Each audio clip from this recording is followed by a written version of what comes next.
Hey, it's Mark here. Hope you're doing well. Today is December 1st. Happy December. As you know, I love to share with you what's going on in the MLS so that you can see the data that I see to help you make the best decision when you get ready to buy or sell a house. So let's get started. I always start with the average sales price. In this case, it's $395,625. And if you jump over here to this number right here, it says that this number is actually 9.2% higher than it was last year. That means that the property values are about 10% higher than it was last year, which is still great news.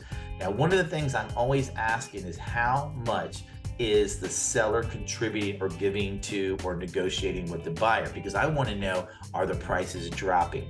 So let me show you a chart that I made up that will give you some interesting information, and it's in several different price ranges so you can get an idea specifically of where your house lies in that price range. So check this out.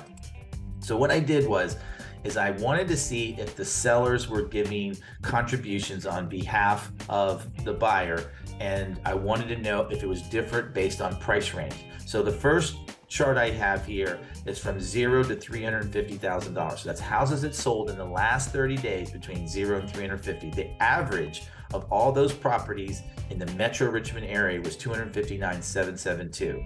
As far as the original list price. Now, this is what they sold for, $254,651. They didn't give that much. It's like right around $5,000. Now, here's a number that you don't see in those graphs is concessions. And what that means is the seller has contributed to the buyer's either closing costs, buy down points, whatever, $6,916.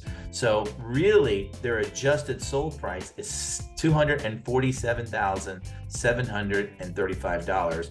And what that means percentage-wise is the original list price to the adjusted sold price was 95% of the asking price. That means that the seller's coming down 5% on average in the price range between $0 and $350,000. Now check this out. When we jump up to 351 to 650, it's 99%. They're not giving as much. It's kind of weird, isn't it?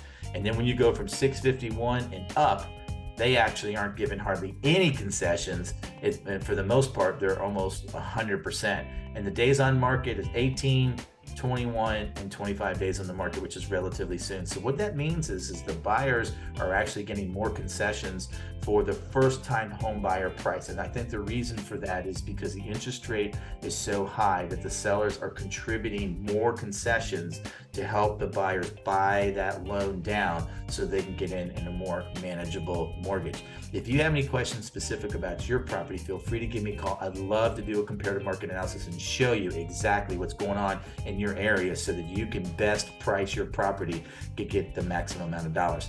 Thank you so much. Have a fantastic rest of the day.